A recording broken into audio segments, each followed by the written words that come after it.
এই বিরাট পৃথিবীর কতটুকু বা আমরা জানি? বেশিরভাগই অজানা। এই পৃথিবীতে ছড়িয়ে রয়েছে নানা রহস্য।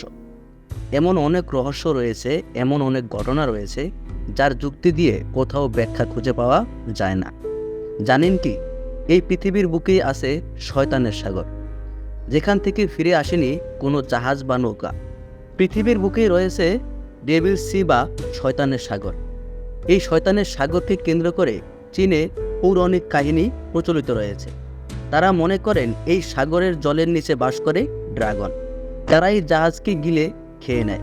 খ্রিস্টপূর্ব 1000 বছর থেকেই এই বিশ্বাস চলে আসছে চীনে। এর থেকেই প্রমাণিত প্রাচীনকাল থেকেই এই শয়তানের সাগর বা ডেভিল সিতে ঘটত এমন অলৌকিক ঘটনা। এমন কথাও প্রচলিত রয়েছে যে এই সাগরে জাহাজে করে এক রহস্যময় নারীকে প্রদক্ষিণ করতে দেখা যায়। চেঙ্গিস খানের নাতি কুবলাই খান 1274 ও 1281 সালে জাপানে আক্রমণ করেন, কিন্তু দুইবারই তিনি ব্যর্থ হন। শয়তানের সাগর এলাকায় মারাত্মক টাইফুনের কবলে পড়ে তার বাহিনী। কুবলাই খানের বেশ কয়েকটি জাহাজ এবং প্রায় 40,000 সৈন্য শয়তানের সাগরে ডুবে যায়। 1940 ও 1950 এক দশকে মৎস্যজীবীদের বহু নৌকা ও একাধিক জাহাজ শয়তানের সাগরে নিখোঁজ হয়ে যায়। কোথায় রয়েছে সেই শয়তানের সাগর? এই সাগরের অবস্থান মিয়াকিউ আইওজিয়াম দ্বীপের মধ্যবর্তী অঞ্চলে।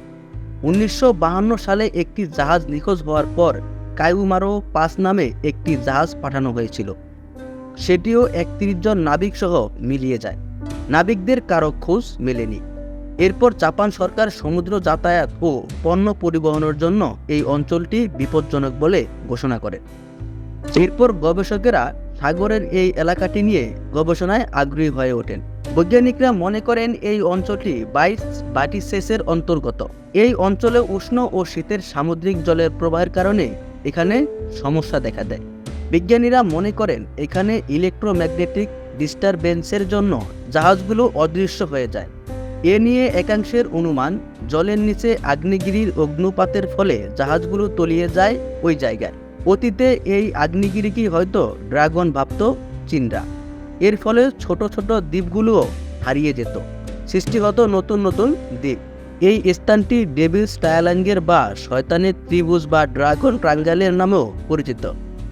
এই শয়তানের সাগর কতটা ও আয়তন কত বড় তার সম্পর্কে এখনও নিশ্চিত করে বলা যায়নি।